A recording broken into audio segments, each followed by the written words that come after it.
Esto es el podcast Common Ground. Yo soy Sonia Voigt y conmigo está para un segundo episodio Jacobo Dayan. Seguimos en este episodio hablando de la violencia de Estado en el contexto de la guerra contra el narcotráfico en México. Gracias, Jacobo, por estar conmigo nuevamente. Gracias a ustedes. Quisiera en este segundo episodio hablar un poco más de esta estrategia militarizada que ha sido criticada ampliamente, ha tenido altos costos en términos de vidas humanas, pero aún así sigue la estrategia. Los gobiernos, a través de los años, los presidentes Felipe Calderón, Enrique Peña Nieto, Andrés Manuel López Obrador y ahora Claudia Sheinbaum han mantenido esta estrategia, aunque pues parece ser una estrategia fallida. Porque, ¿cómo podríamos explicar los intereses de los gobernantes en mantener esta estrategia? Y pensando quizás por un lado en los políticos, pero también en los militares, ¿cuáles podrían ser los intereses detrás de esta estrategia? Sí, me parece que habría que regresarnos al origen. En ese sentido, cuando Felipe Calderón toma esta decisión, me parece evidente, o sea, a raíz de los hechos, evidentemente una decisión errónea, decidió emprender una guerra sin tener las capacidades del Estado como para poder enfrentar a estos grupos criminales. Es decir, no se contaban con policías capacitadas, bien pagadas, con policías no vinculadas con el crimen organizado. Por ejemplo, en nuestra investigación eliminamos a las policías municipales. O sea, no tomamos en cuenta a las policías municipales porque el número de casos crecía de tal tamaño que era inmanejable, pero tenemos policías cooptadas por el crimen organizado, mal pagados, mal entrenados, número insuficiente. Felipe Calderón decide emprender esta lucha sin tener fiscalías sólidas, mecanismos de inteligencia e investigación sólidos, servicios periciales, cárceles. Es decir, el Estado mexicano no estaba preparado para esto. Y entonces lo único que le quedaba era echar mano de la fuerza bruta, que es las Fuerzas Armadas, es decir, la Marina y el Ejército mexicano. Y a partir de ahí hemos entrado en una espiral donde a mayor presencia militar, también está probado, se genera más violencia. Entonces tenemos militares haciendo tareas de seguridad que generan más violencia, que requieren más militares, y como no hay presupuesto para generar policías civiles sólidas, ni hay ningún interés en hacerlo porque ninguno de estas soluciones sería a corto plazo. Los políticos suelen pensar en corto plazo en términos electorales. Pocos políticos en la historia toman una decisión que tiene que ver con una mirada a muy largo plazo.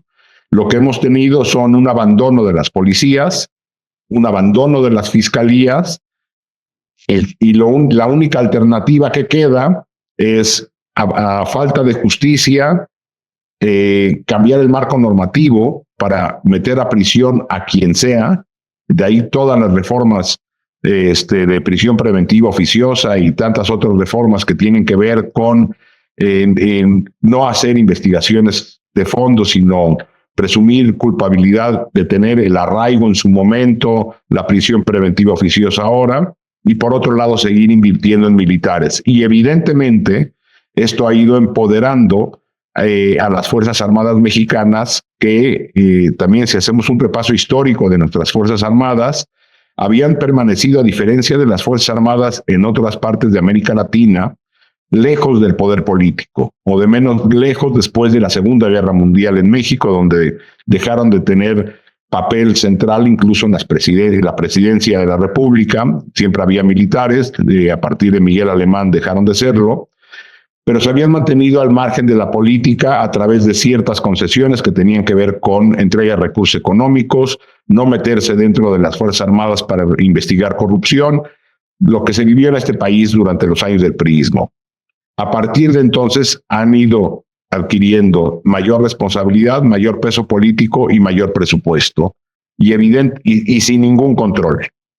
Y evidentemente eso también genera resistencias al interior de las Fuerzas Armadas para abandonar los privilegios que han tenido. Entonces tenemos una clase política no dispuesta a mirar a mediano y largo plazo, que está tratando de resolver lo inmediato, llama a los bomberos que tiene a la mano, y los bomberos que tenemos a la mano no son los necesarios para acabar con la violencia, y entramos en un círculo sin fin. Cuando el presidente Felipe Calderón declaró la guerra contra el narcotráfico, esta fue la palabra que usó en su momento, guerra.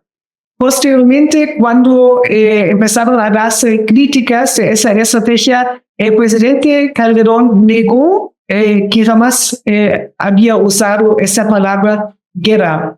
Ustedes proponen en el libro que esta guerra contra el narcotráfico la deberíamos entender como un conflicto armado interno. Explícanos esta idea y pues las implicaciones para México. Sí, no es una discusión académica sin sentido tratar de hablar si en México hay o no un conflicto armado interno. ¿Por qué? Porque entonces el marco legal que se aplica sería otro marco legal. Es decir, los países que se encuentran en guerra, no nada más se aplica el marco ordinario, el marco de los derechos humanos, sino también el derecho internacional humanitario, es decir, el derecho a la guerra. Y para que exista un conflicto armado interno, lo que se tiene que tener es a dos o más grupos no estatales enfrentados entre sí, o dos o uno o más grupos enfrentados con el Estado.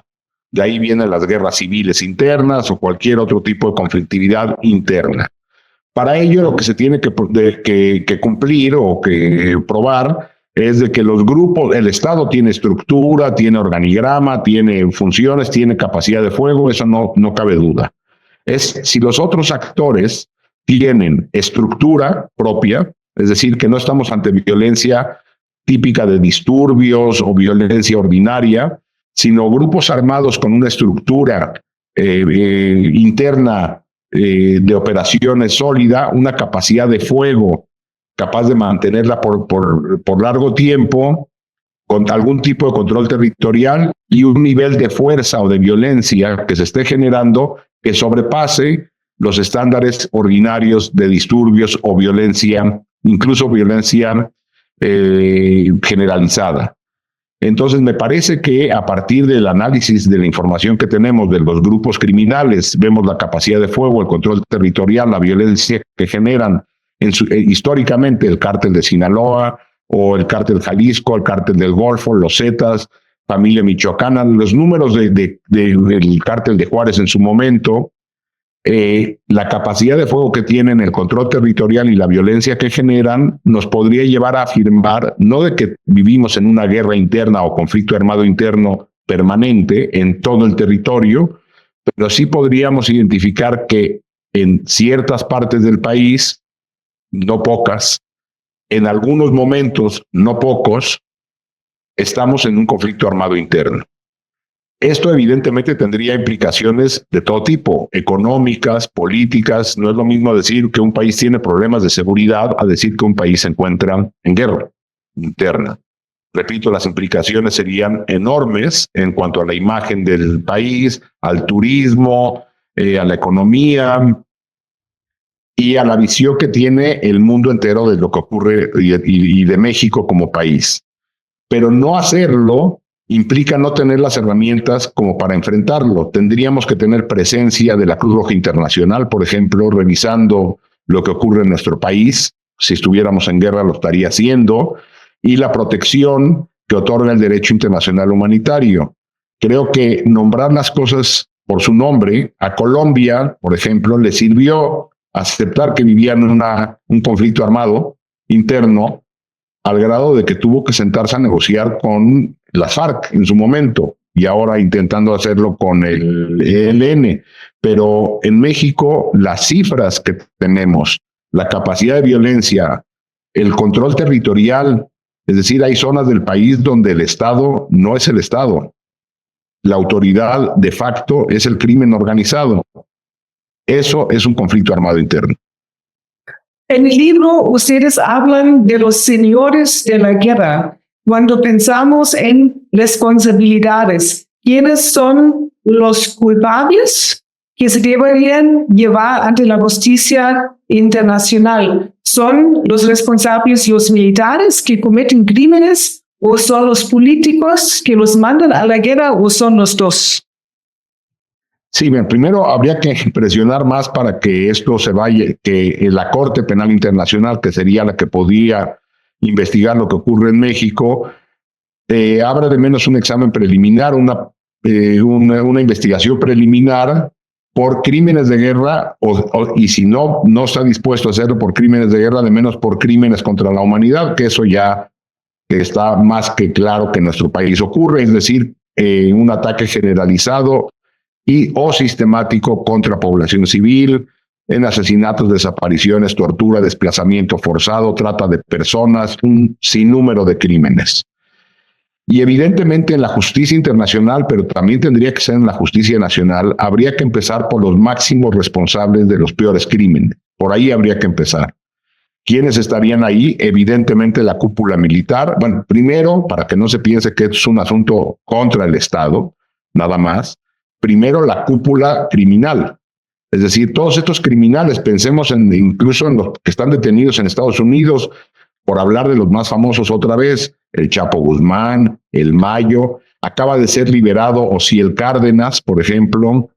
Lo que tendríamos que pensar, porque ellos fueron enjuiciados en Estados Unidos y algunos en México como el Chapo, pero no por los asesinatos y las desapariciones. Tendríamos que enjuiciar a la cúpula de las organizaciones criminales por estos crímenes, repito, por crímenes de lesa humanidad o crímenes de guerra.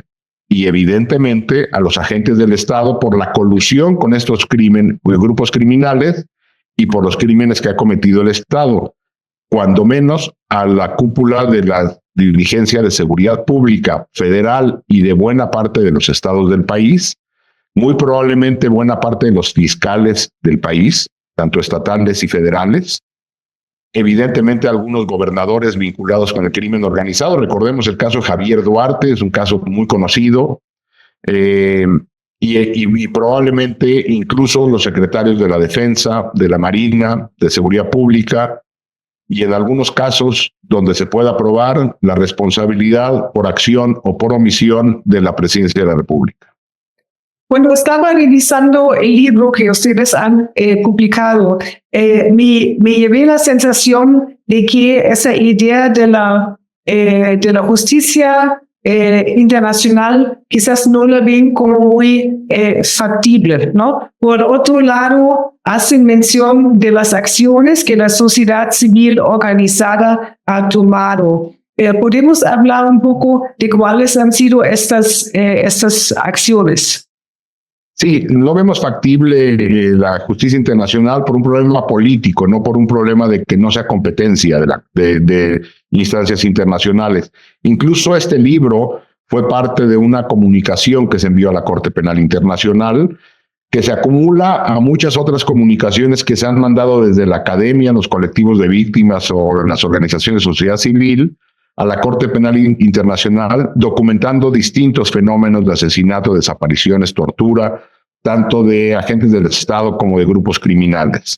El problema es un problema de voluntad política en la Corte Penal Internacional. Vemos que le cuesta trabajo con los casos muy evidentes, vemos que le cuesta trabajo con Rusia, Ucrania, con Israel, Palestina. Siguen órdenes de aprehensión sin ejecutarse, como la del expresidente de Sudán. Vamos, la Corte Penal Internacional no está pasando por un momento que tenga respaldo político importante en el mundo. Entonces, ahí hay un problema, aunque hay que seguir documentando. Ese es parte del trabajo de la academia, repito, de las organizaciones o de los colectivos de víctimas. Y la otra sería conseguir o lograr generar presión suficiente para que haya voluntad política en México. Y ya creo que ahora es más fácil convencer a la Corte Penal Internacional que convencer a la clase política mexicana. Ustedes efectivamente hacen énfasis en el libro de que es necesario generar resistencia social o presión social justo para tocar estas voluntades políticas, pero al mismo tiempo ustedes también son pesimistas al respecto. La pregunta que te quiero hacer es si la presión social es necesaria, ¿cómo se podría acelerar? No tendría que ser necesaria si tuviéramos clase política con voluntad. Pero como pues no vivimos en Disneylandia y sabemos que eso difícilmente ocurrirá, que llegue una generación de políticas y políticos mexicanos dispuestos a acabar con la impunidad y la violencia, que no hemos tenido, me parece que en 200 años, entonces no habría por qué pensar que mañana llegarían. Tendríamos que generar suficiente presión social, que también ha sido un problema en México. Si pensamos qué movimientos han generado presión social, pensemos en estos temas, pensemos, por ejemplo, en el Movimiento por la Paz con Justicia y Dignidad, que encabezó Javier Sicilia, que tuvo unos meses de gran movilización y después se desinfló. El caso Ayotzinapa, lo mismo, generó gran indignación, grandes movilizaciones que pronto también dejaron de tener el respaldo que tenían, mayoritario de la sociedad, es decir, o de menos no con la voluntad de salir a las calles. Otro podría ser, por momentos pequeños, la esperanza y movilización que generó, por ejemplo, el Ejército Zapatista de Liberación Nacional, antes incluso de la época de violencia, cuando se movilizó allá en los 90 y principios de los 2000. Hoy el Ejército Zapatista continúa en su resistencia prácticamente solo, o con muy poco respaldo social. Y el único movimiento, las madres buscadoras no generan movilización social, las víctimas de la violencia no generan movilización social, lo único que hoy en día está generando movilización es el movimiento feminista. Pero también son movilizaciones muy focalizadas en momentos, en fechas concretas.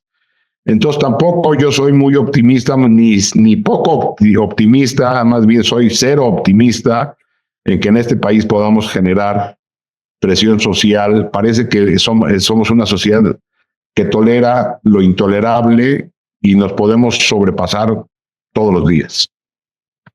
Para cerrar este episodio, Jacobo, te quiero pedir una reflexión final. Cuando estamos grabando ese podcast, ya tomó posesión Donald Trump como presidente de Estados Unidos, es presidente de ese país por segunda vez y el primer día de su administración firmó una orden ejecutiva que designa a los grupos criminales de México como organizaciones terroristas, lo cual tendría varias implicaciones como sanciones económicas, restricciones de viaje, pero también la posibilidad de iniciar acciones militares pues en países fuera de Estados Unidos. En este sentido, ¿cuáles podrían ser, digamos, las posibilidades o cómo se podría estar desarrollando ese conflicto armado interno en México?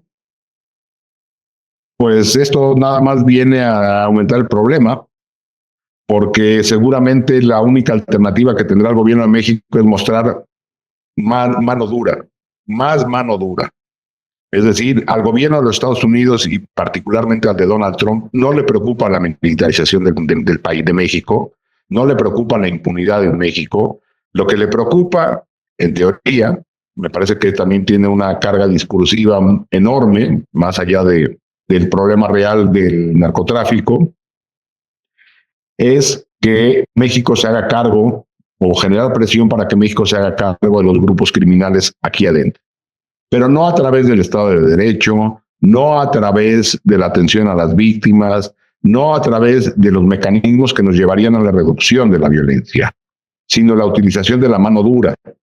Entonces, por ningún lado se ve el fortalecimiento del Estado en su conjunto, sino de los sectores del Estado que generan más represión, que generan más impunidad, más opacidad y por lo tanto más violencia. Entonces, podrá incluso haber golpes al crimen organizado, pero lo que como hemos visto durante 18 años, la detención y desmembramiento de algunos grupos, que solamente lo que hacen es pulverizar grupos y generar y explotar esa violencia.